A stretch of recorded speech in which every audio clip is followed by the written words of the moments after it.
Hey, what's cracking? This is Darren Phat-Man McDuffie, helping you become perfectly healthy and toned, brought to you by I'mThePhatMan.com. Today's video is about reoccurring ear infections in children and what they can be attributed to. So for all of you out there who have children or kids, one of the things that can be very, very irritating is taking them back and forth to the doctor when they have ear infections. And a lot of times what can also happen is these kids, after antibiotics don't work anymore, the doctor is going to suggest putting tubes into their ear. So today I want to share with you something that you can do in order to help subside these recurring ear infections in your kids. Now, one of the things I did as a pharmaceutical rep was sell antibiotics. And when I would talk to doctors, I would always tell them to be sure that it was a bacterial infection more so than a viral infection. And here's why.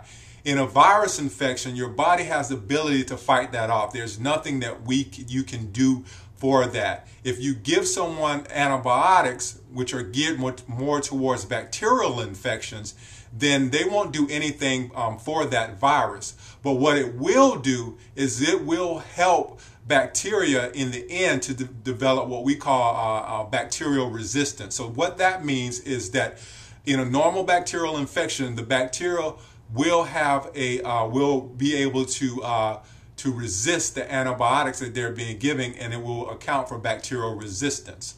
So again, in the case of a virus infection, you want to let human nature kind of work its course, or you let the body work its course, and you don't want to give antibiotics in that situation. So here's the big thing about ear infections that you need to understand.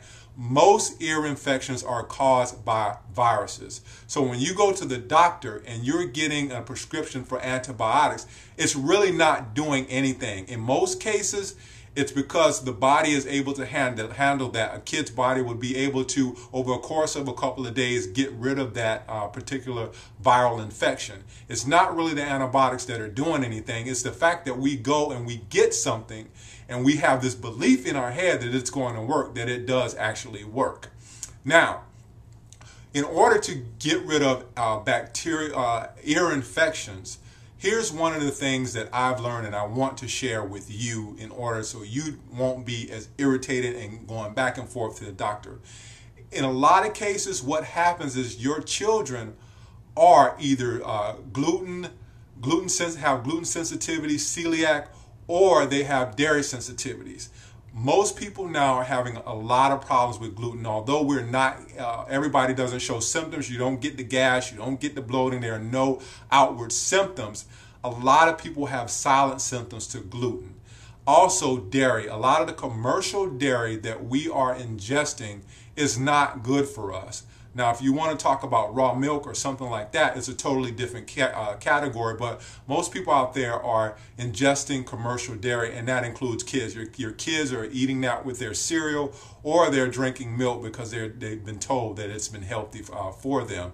So in the case of ear infections, what you want to do before you go to the doctor and get into antibiotics is pull your kids off of dairy, commercial dairy, and also pull them off of gluten-containing grains. This means bread, no sandwiches, anything that contains gluten, and see if that ear infection comes back.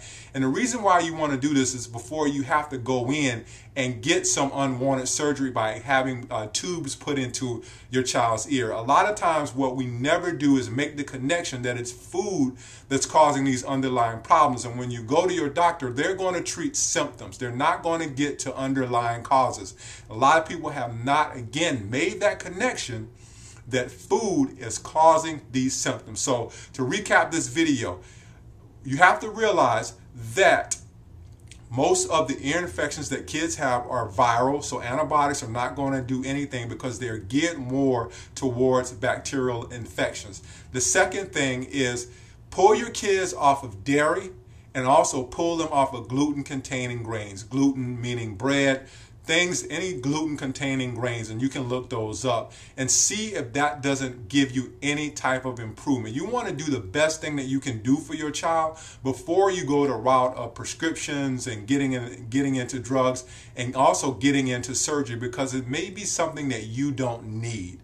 So again, this has been Darren Phat-Man McDuffie, helping you become perfectly healthy and toned.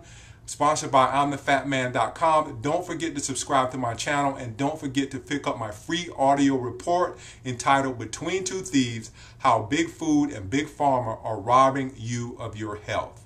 And also connect with me on Facebook and connect with me on Twitter. I'll have those listed down below. So again, I will see you next video. Peace.